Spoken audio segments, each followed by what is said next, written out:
Good morning to you and welcome to this week's edition of Landscape Smart, brought to you by Rademann Stone and Landscape Company.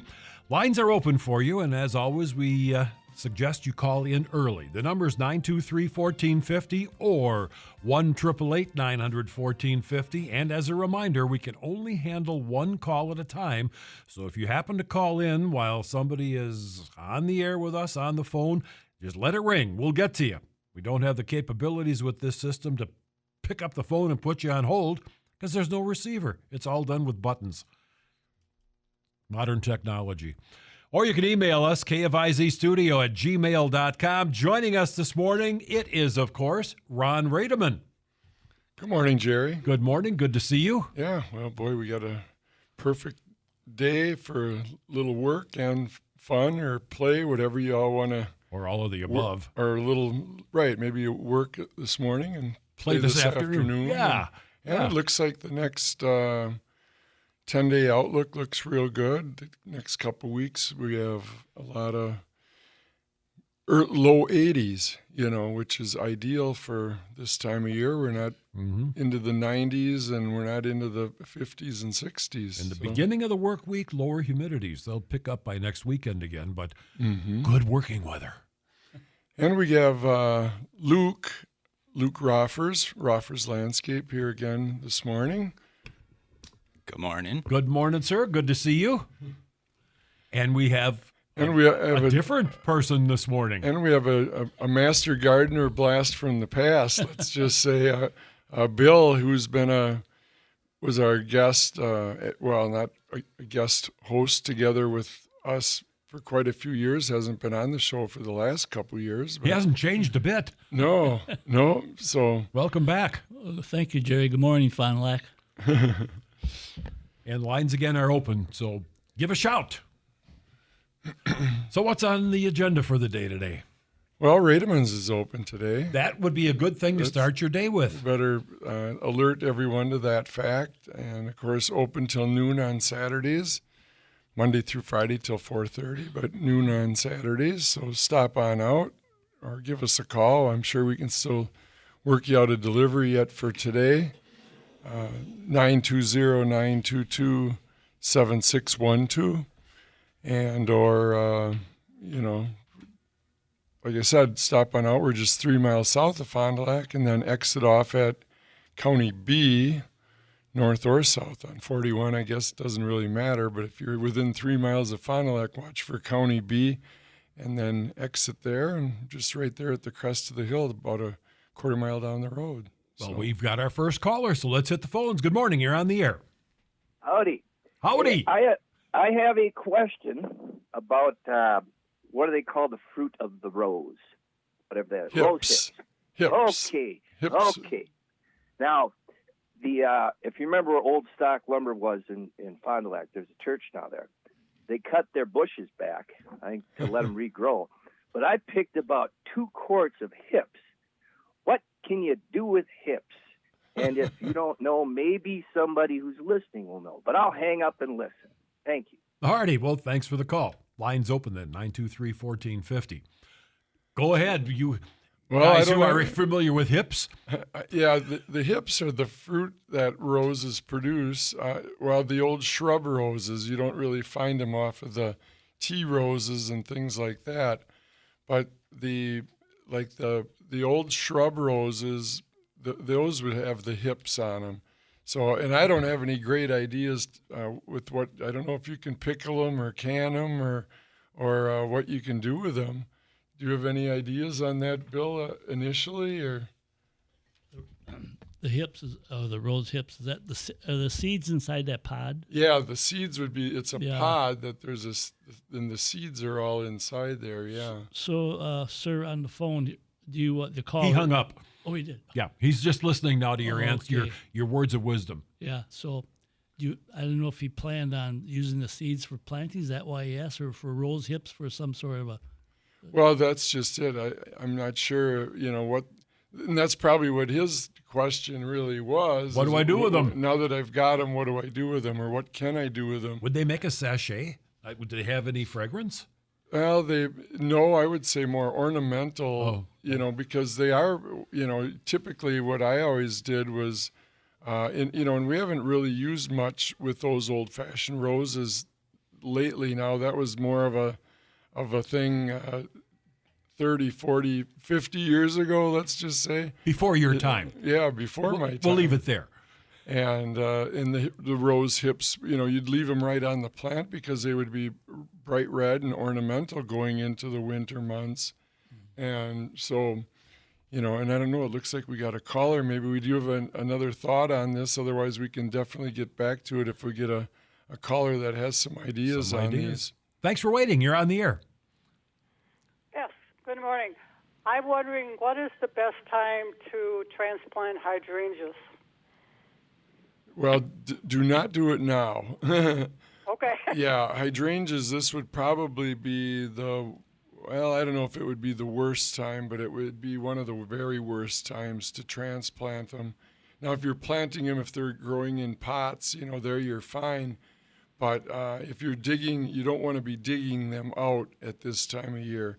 You'd want to wait until probably more the middle of October, end of October, or spring. And spring is even better than fall, but you could do them in the fall, but some hydrangeas are a little touchier than others. So I would probably, if you had the best time, which was your question, the best time would be more like in April, end of April. Okay. And, or the second best time would be more like the middle or end of October, I would say. Okay. The other question is, do you recommend cutting them down a little bit, like in fall, if I'm going to transplant them in spring? Yeah, still go ahead and cut them back like you would, and I don't like to cut them right back to the ground, but you could, and sometimes if you nip those if their flower tips are green and growing, yet you can leave those and enjoy the frost on the flowers, let's just say. If they're flopping around a lot, or then you could just cut them off and remove them. But do leave at least, maybe a foot or so of the shoots there, because that kind of catches the snow and helps protect them through the winter months. And then they'll do better come next spring if they don't go through the freezing and thawing cycle quite so often. So, anything else to add to that, Bill? No. That answers my question. I guess I was hesitant on which way to do it in the fall or do it in spring, but I think I'll just wait until probably spring, and then, they're not going to be quite as big if I cut them back a little bit. I don't have quite a big of a bush to transplant. Right. It's overgrowing something else, and I got to move something. So something's got to that would go. be the easiest thing to move. Well, and hydrangeas are generally an easy plant to move if you're moving them at that time of year. So I would expect good results. Mm-hmm. Okay, that's what I wanted to know. Thank you very much. All righty, we appreciate the call. Thank you. Line is now open, 923-1450, 1-888-900-1450. Let's hit our first break. All right. Yeah, let's do that. We'll take a little advantage here of the break in the action. So, again, Rademann's is open today until noon, Monday through Friday till 4:30, and you can give Joe or the gang a call out there, 920-922-7612, or stop on out just 3 miles south of Fond du Lac, and then exit to the east on County B, a quarter mile there, right at the crest of the hill. KFIZ News Time 8:23. We are back. This is Landscape Smart, brought to you by Rademann Stone and Landscape Company. Lines are open, 923-1450, 1-888-900-1450. Email-wise, kfizstudio@gmail.com. Shall we pivot on the privet? We're going to pivot over to Luke for a minute, and then we'll pivot over to privet. I was just going to ask Luke if he had any fun projects that he was working on this past week or anything like that. Well, just wait. We got a caller coming in. All right. We'll hold that thought. Whatever you're thinking, hold it. Good morning. You're on the air. Hey, good morning. Hi. Hey, I've got some lawn that's pretty thin due to shade, a shaded area. I've got a row of birch trees along my driveway. And Ron, you might have even seen it from the highway. Anyway, I'd like to thicken that grass up a little bit. Any idea when I should do it, or if I should overseed, or what your recommendation would be? Well, I think just, probably water and fertilizer. You're competing against the roots of the birch in a way too, and I know you take good care of your birch. That's a poster child for how to take care of, how to resurrect and renew birch we got Kevin going on some of the Rademann's product as far as rejuvenating the birch, and his paper birch look as good as any in Fond du Lac County. I can attest to that. And it's a tough site on the edge of the ledge. Let's just say it's not really conducive to growing birch, but at the same time, with that western exposure, it dries out. So probably, irrigating, fertilizing is, and the rest of your lawn is doing pretty good there. But I think that's probably about I don't know if overseeding would necessarily help, because I don't think it's really a seeding issue, or it's just more fertility and watering. And because it dries out, you've got that western exposure there, and that just, the sun beats down on it, even with the help of the birch to shade it. So the birch kind of help in one way by shading the ground, but at the same time, and I don't know that even the shady mix lawn seed would make a big difference. It's not that shady there. Okay. So I think I would just work with what you got, and sometimes the cheapest, easiest, best methods are just water and fertilizer. So I think I would just work with that. The regular, like lawn fertilizer, or anything special? No, I think depending on the time of the season, you don't really have a weed issue or anything there. So I would just use more, step 3 or step 4 coming up. You could give them a little shot of step 3 right now if you're, but have your garden hose ready, because if you are fertilizing at this time of year, you would want to, use it towards the lighter side of the range of the fertilizer that you're using. And then also, plan on irrigating. And, when I say irrigate, a good soaking twice a week would be ideal. Not, you don't have to water every day, and but soak it in good. We want it to develop a good deep root system. So fertilizing and then watering so that the moisture gets down deep enough, that would be key there. So okay, we'll give that a try. All right.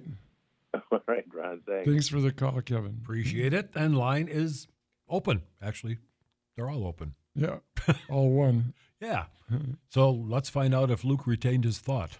Yeah, what were we going to say? Yeah, it's the middle of summer. Feels like everything's starting to go on at one time. Between the extreme heat a few of the days, raining the other days, just shuffling everything back and forth, making sure at the beginning of the day you're going to the right project for what the weather's going to happen to be. But cool things. Well, it is good time for doing retaining walls. We're kind of starting in on lawn work season here too. Typically, lawns work out best if you're doing reseeding towards the middle or end of August. Don't wait until the supposedly ideal time of September. You can get started on that stuff anytime. We're a little early on lawns, I'd say, but it's not too late to get planning. I'd get started there and get organized. And then if the weather holds up here in the next couple of weeks, go ahead and get your lawn going. For sure. Mm-hmm. Yeah. Last week we were actually out at Rademann. We took one of our customers out there down in the quarry. Oh, did you? Yeah, it was actually neat. I haven't been back there for a few years, like way down in there. It's pretty cool. But our goal was to find a piece of stone that could be the main sign for a business in town here. Oh. Mm-hmm. So we ended up finding one that was 7 foot wide, 5 foot tall, about 8 to 10 inches thick. And how heavy? Payloader heavy. Yeah. Yeah. You got 2 to 3 man outcropping, 3 to 4, then you start to go to payloader stuff. Yeah, I would say you're probably, in the 1,500 to 2,500 pound range. I think at least, yeah. Yeah. Some Depending on of how those thick it is. outcropping can kind of move the mini around a little bit. Yeah. Wow. But yeah, we ended up finding one. It's the design's approved and stuff, and it's going off to their engraver. You can mention their name if you want. If they I wanted to. actually don't know the engraver's name that Rademann uses. Oh, well, I think they have a company down near. But I was going to say the company that picked out your. Oh yeah, it's for a 2-egg funeral home. Oh, uh-huh. Yeah, there was a little bit in the beginning. We were trying to decide if they should just get a stone made, like a headstone made for the sign, but then we decided to make it a natural stone, so it's completely different. Instead of the polished granite That's actually what was kind of hard to pick one out too, because they were used to seeing like the smooth perfect pieces of granite, uh-huh. and then you'd find like one little like ore deposit of some flakes in the middle of the stone. It's like, all right, let's go find a different one, But it was cool. Zach was able to just keep driving us around. We were down there for at least an hour. Uh-huh. So well, that's cool. Yeah. Yeah, we don't talk about that, but you can, you take those natural stone, you have them engraved, and you can have smaller ones. Actually, in the showroom, we have like displays of smaller like address numbers and things like that you can have your name and address engraved on it. Nice. So, mm-hmm. That's really a classy look. So for your we missed Father's Day, we missed Mother's Day. Now you have to start thinking about Christmas or a birthday, or there's always next year. Yep, there's always next year. Yep. So, mm-hmm. But yeah, it was a cool process. They were able to show us what it was going to look like right on the stone, and we sent it off. They approved it, and that's only part of what we're doing. There, we're going to landscape the whole place. So the other one we're okay for break-wise, Jerry? Yeah. Bill was asking about trimming some privets, and I said, well, this is kind of a timely question. So I guess what I was going to say there is we're kind of right at the end of the season for trimming. Now, I think privet, I don't know if you could hurt those no matter when you prune those. And of course, at this time of year, there's a lot of mass there. So I don't know that trimming privet you could try and do a little thinning out on them right now, Bill. I wouldn't do a major pruning on them. I would just get in there at the base and maybe cut out some of the bigger, thicker stems, but not real. And then come fall, after they basically have lost all their leaves, and privets lose their leaves somewhat late. They're not an early one, so you're going to be waiting until, maybe middle or end of October, and then get in there with your curved saw with a pointed edge in front and take those out right at the base. And if you cut out like 1/3 or 1/4 of those bigger stems, you'll get some new shoots coming up from the bottom, and then let it grow out. Once you get those big stems cut out at the base, then you can kind of make some more cuts at knee high. And you got to remember, wherever you cut is where you're going to get the new growth. So if you cut the tops off, you end up with a taller plant. If you cut them out from the bottom, then you're going to end up with a shorter plant, because those biggest, thickest, heaviest stems are the ones that are going to go all the way to the top anyway. Mm-hmm. So, you'll naturally reduce the height by trimming out the biggest, thickest ones. Yeah, I noticed yesterday that when I was just trimming the top of the privets, I'd probably do them like 5 times a year. I'm getting towards the latter part of that. But the stems inside are anywhere from a 1/4 inch or less up to maybe 3/4 inch. So I got some bigger ones in there. Get rid of the 3/4 ones, right? Right. Well, you're doing a pretty good job then if the biggest ones are only, 3/4 of an inch. Sometimes you get into these privets if they haven't been cleaned out in the middle. But like you said, we had a couple of bad freeze years, and privets are like a zone 5 plant. Mm-hmm. So if we get sometimes a good old-fashioned winter with that, where we get down into the minus 20s, minus, 30 even sometimes, it's kind of good for some of these plants. It naturally thins them out for us, cut them all back, and then they regrow and redevelop from there. So, yeah. Mm-hmm. You have a new chore? But yeah, at this time of year, and hopefully we can get you trimming more like 2 or 3 times a year instead of 5, Bill, because, that makes life a little easier.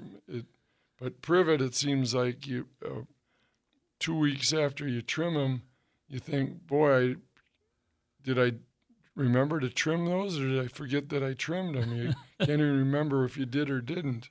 Yeah, especially when I got to hold the trimmer now up on my chest. I'm over 6 feet tall. I got to hold the trimmer right here in the middle of my chest. So to get them, yeah, getting tall. They're getting taller, and I'm not getting taller. Yeah, probably won't either. Is this also then a good time to take out the heavier stems in your lilac bushes, or is that for later in the season? No, you've kind of missed the boat now on lilacs. Oh, really? Yeah, I would either wait until they've completely lost their leaves. And, of course, if you do any trimming on lilacs, then you're going to take out some of the flowers for next year. Right. But you try to encourage that bottom growth. Right. So wait until they're done. But might as well wait now until they're done green and growing, because we're kind of getting to the end of the season on trimming. You don't really want to be, we're right there. Let's just put it that way. Okay. I would, if you don't wait another 2 or 3 weeks, either do it this weekend, do it this week, or otherwise wait until October. Viburnums as well. Yep, any of those, sure. Oh, good. Another thing for the to-do list. Good morning, you're on the air. Hi. Thank you. I was just calling to ask if I heard right. Is this still a good time if you want to cut a branch off of an evergreen tree? Yeah, we're still okay on trimming evergreens yet. Right now, again, we're right at the end of the season. So when you say trimming a branch, like you want to limb up blue spruce or cut off branches. Yeah. Of that's what it is. It's the blue spruce, and the branch is about maybe 4 inches, 5 inches in diameter. No, you could go ahead and do those, and that would be fine trimming those at this time of year, and and there isn't quite as tight of a deadline on trimming like spruces there would be on arborvitaes or Japanese yews, those kind of evergreens. The blue spruce you could trim any time here right now, sure. Okay, thank you. All righty. Mm-hmm. Thanks for the call. Line is open, 923-1450. And with that thought, let's take a break. All right. That sounds like a good idea. So, once again, Rademann's open today until noon. You can still get a delivery, 920-922-7612, or stop on out. We're just 3 miles south of Fond du Lac. And then east on County Trunk B, about a 1/4 mile up the road there, right there at the crest of the hill, or open Monday through Friday till 4:30. And welcome back to Landscape Smart, brought to you by Rademann Stone and Landscape Company, 923-1450, 1-888-900-1450. And KFIZ studio at gmail.com if you're bashful about talking on the air, but we have somebody who isn't. We've got a caller. Good morning. Good morning. How are you today? You know, So far, if we, so good, if we take a poll in here, I think you're going to get 4 yays. Yes. Good. Got a question. I plant a lot of hanging baskets and pots in my yard. I've got probably 40 of them, between 40 and boy. And I have noticed I plant a lot of. I used to plant a lot of petunias. I still do in with those. I make a nice mixture. But over the last years, a lot of the, I believe it's pronounced calabraccio, I believe, or super bells, million bells. It's kind of a dwarf version of the petunia. Very pretty, lots of flowers, but they all seem to either burn up or rot before about this time of the year. And I don't know if it's too much. It couldn't be too much water because all the other plants look good. And we have the heat, and I don't know if they're made quite for our climate or what's causing it. If you have any ideas.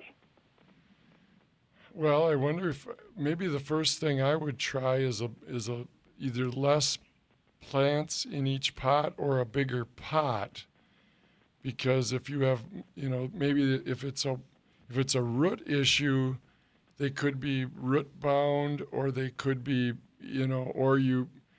or if you just don't have enough soil as compared to the amount of roots, let's just say. Any other thoughts on that, Bill? Miracle Grow. Sometimes a fertilizer helps. Yeah. It's soluble fertilizer. You just put over all the But foliage. it sounds like he's got if these other ones are doing fine, I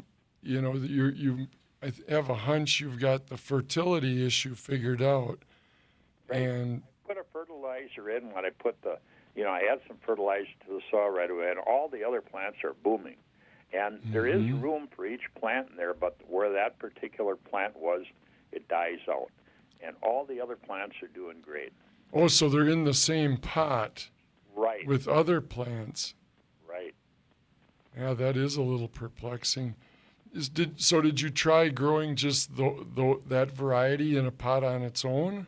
Yes, I did. I put them in hanging baskets by themselves because they look so great, and I put like 2 or 3 of those, little 3-inch pots in there. And the baskets are not small. The pots are not small. My pots are about 20, 24-inch pots, which are also about 15 inches deep. So they should have plenty of room. Uh-huh. I'm thinking the plant itself is just not as durable as all the other plants. And maybe it's a new plant. Maybe it's something they have to develop. It's not completely new. They've been around, probably 8, 10, 12 years. What about, is the sun factor or the light factor, the heat, maybe they can't handle our summer heats here. Some plants just do better out in, let's just say, the Pacific Northwest, where the temperatures are more moderate, more into the 70s instead of the mid 80s and up to 90. I'm thinking you might be right there because I noticed most of them, if I want to call it burned up, in the last 3 weeks or so here. They looked great, and all of a sudden, boom, just like that, they were starting to turn around, and I tried to cut them back a little. I thought, well, maybe I cut them back. Maybe that'll help them. They didn't. They just deteriorated. And I've got them on all sides of my house, so it's not like they're getting a lot of sun, not enough sun. They're doing kind of the same thing all over, and luckily I've got some extra plants that I can stick in those spots to fill them in afterwards. But it sounds like it's almost maybe a plant that would probably just do better, and even if they don't like shade, sometimes you have to force them into the shade, and or bring them out into the morning sun, and then once it gets around to 11 o'clock, get them into shade where it's not so hot. Okay. Well, we'll try different things. I've been trying different things, but we'll keep it up. I'm thinking it's more of a plant type issue, but there's a lot of them sold, and I'm just kind of wondering if other people have experienced the same thing. Well, and maybe we get some information back off from our listeners too. So, and it's interesting. Last week you spoke about the kohlrabies not getting the bulb. Somebody had a question. I had the same issue. Every year I've got a raised bed. Last year they did. The last few years they've done fantastic. Got a lot of them. And this year they went to foliage. It got about 20 inches, 2 feet high, and no bulbs. And I thought maybe they'd still come on, but they never did. They just, I ended up pulling them all out. And I'm going to try a fall crop of them again just to see if it makes a difference now. Well, and maybe like with kohlrabi, is that, do you have experience with kohlrabi at all, Bill? No, but maybe, did you over-fertilize it maybe? You got a lot of green and no bulbs? Well, I thought about that too, but all the other plants seem to do what they normally did every other year. And I put fertilizer in, but I don't put it in heavy. I put sand. I've got sand in there. I've got peat moss in there. I mix in a little bit of peat moss to start with, so I have a nice loose ground. And I like the raised beds because they don't get packed down and they have root growth in them. And it could be maybe I did put a little bit too much, but they're planted like all the way around my raised bed garden, so it's not like it's heavy in one area and not in another area. I think it's pretty even, but we're going to experiment with the fall crop. We'll see if it does the same thing. Yeah, well, then you can give us a call back in October and let us know how that turned out. All right, will do. All right. Appreciate the call. We got another caller that will be calling back. Let's take our final break. All right. Yeah, well, we got good timing here yet this morning, so still time for a couple calls.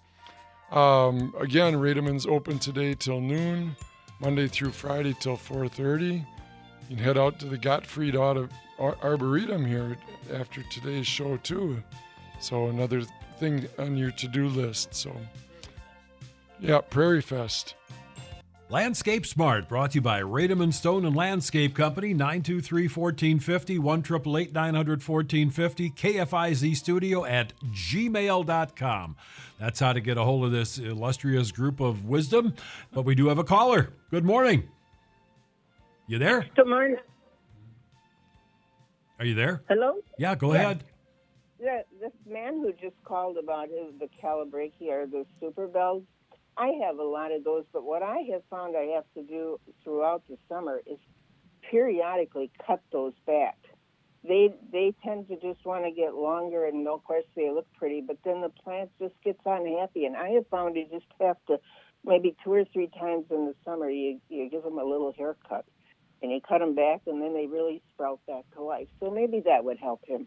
All right. Well, that's a great tip. Yeah, sometimes even like sedum and things like that, they don't flower until fall, and they work out better if you cut them back once or twice during the season, and that thickens them up. And so that's a great tip.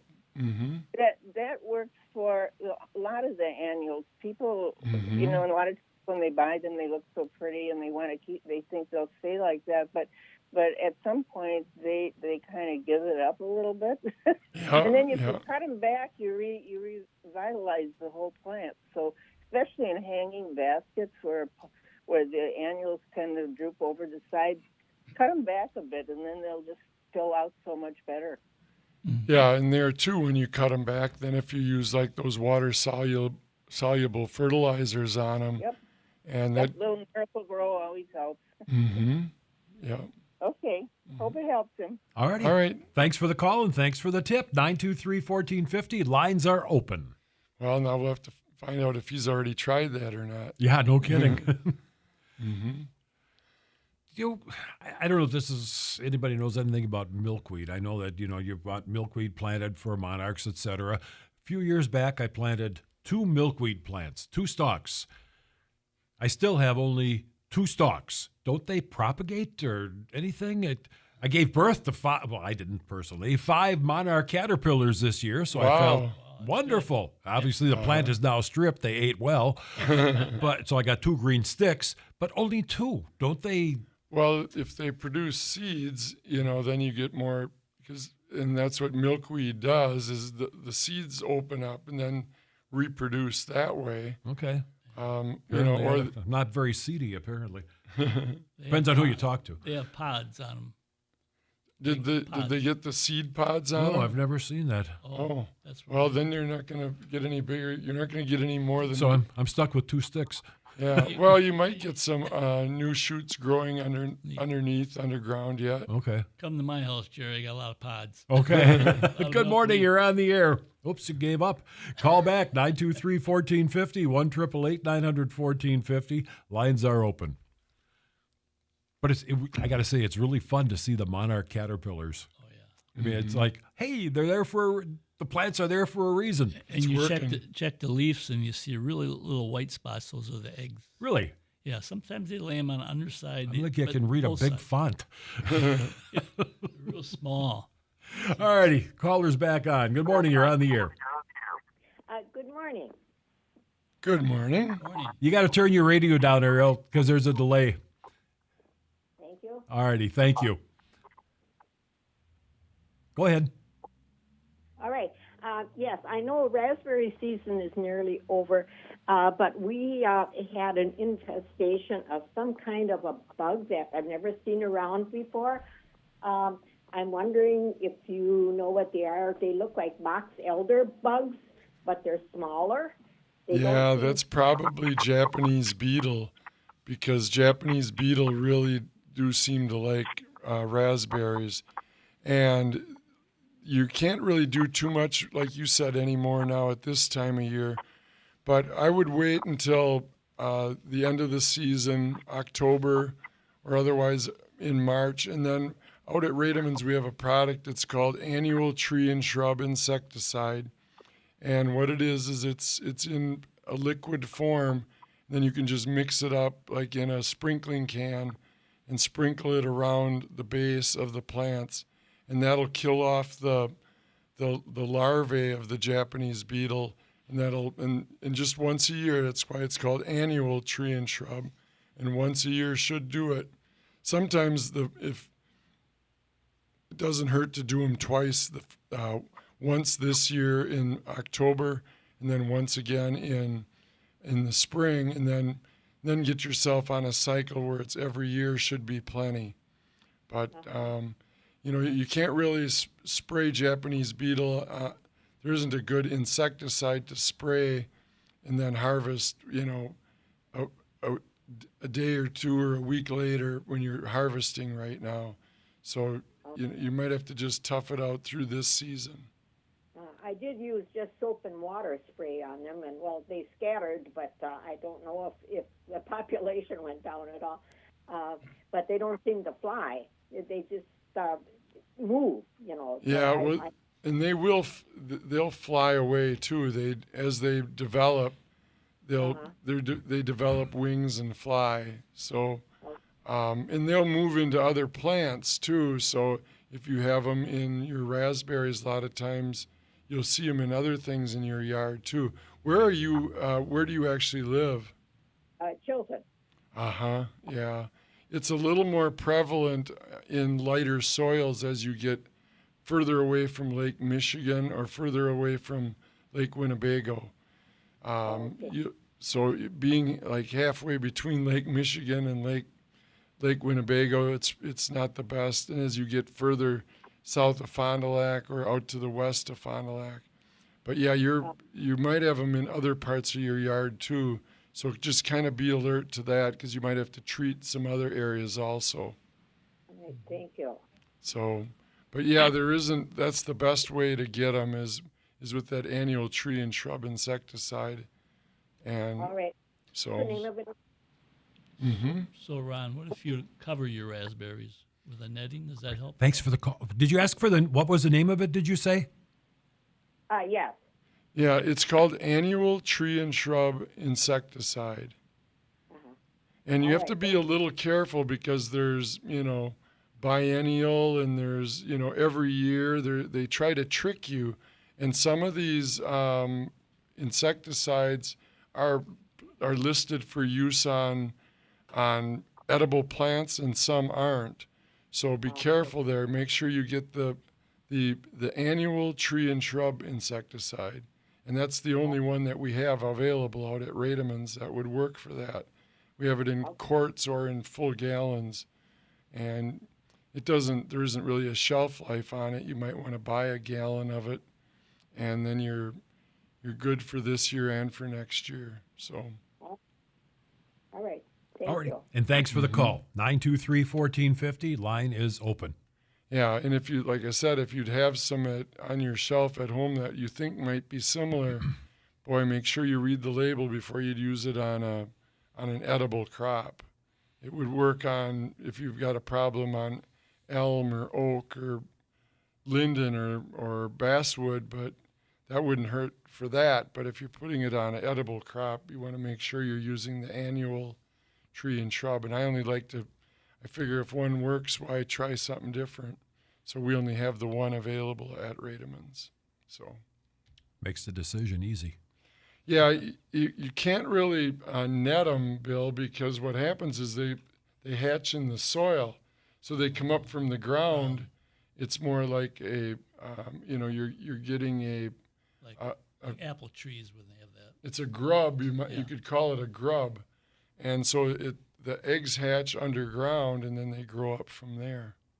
So you'd have to time it perfectly if you sprayed the ground or something when they hatch. And that's where if you use this annual tree and shrub, it holds it in the ground and it'll kill the grubs off as the eggs and as they hatch.